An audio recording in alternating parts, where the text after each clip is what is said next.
ভারতের মহারাষ্ট্রের আসন্ন বিএমসি নির্বাচন নিয়ে রাজনৈতিক অঙ্গন যখন বেশ সরগরম, তখন বলিউড সুপারস্টার সালমান খানের একটি রহস্যময় পোস্ট নেটিজেনদের মাঝে নতুন করে আলোচনার জন্ম দিয়েছে। অনেকেই ধারণা করছেন বলিউডের ভাইজান এবার হয়তো রাজনীতির ময়দানে পা রাখতে চলেছেন। ভারতীয় গণমাধ্যমের এক প্রতিবেদনে জানা গেছে, সম্প্রতি সালমান খান নিজের ইনস্টাগ্রাম স্টোরিতে একটি ছবি পোস্ট করে ভক্তদের মধ্যে কৌতূহল সৃষ্টি করেছেন।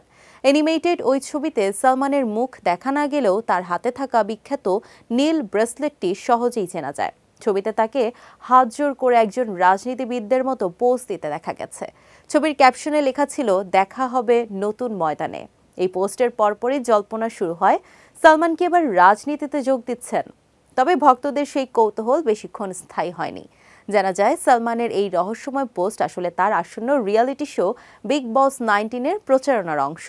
জিও হটস্টার তাদের ইনস্টাগ্রাম অ্যাকাউন্টে বিগ বস 19-এর একটি টিজার প্রকাশ করেছে, যেখানে সালমানকে ঠিক একই পোশাকে দেখা গেছে। টিজারে সালমানকে বলতে শোনা যায়, বন্ধু এবং শত্রু সাবধান, কারণ এবার পরিবারের সদস্যদের সরকার চলবে। এই ঘোষণা নিশ্চিত করে যে সালমান কোনো রাজনৈতিক ময়দানে নামছেন না, বরং বিগ বসের নতুন সিজনে নতুন চমক নিয়ে আসছেন। 24 আগস্ট থেকে জিও হটস্টার এবং কালার্সে বিগ বস 19 সম্প্রচারিত হবে। তবে এবারের শোতে কোন কোন তারকা প্রতিযোগী হিসেবে থাকছেন তা এখনো গোপন রাখা হয়েছে।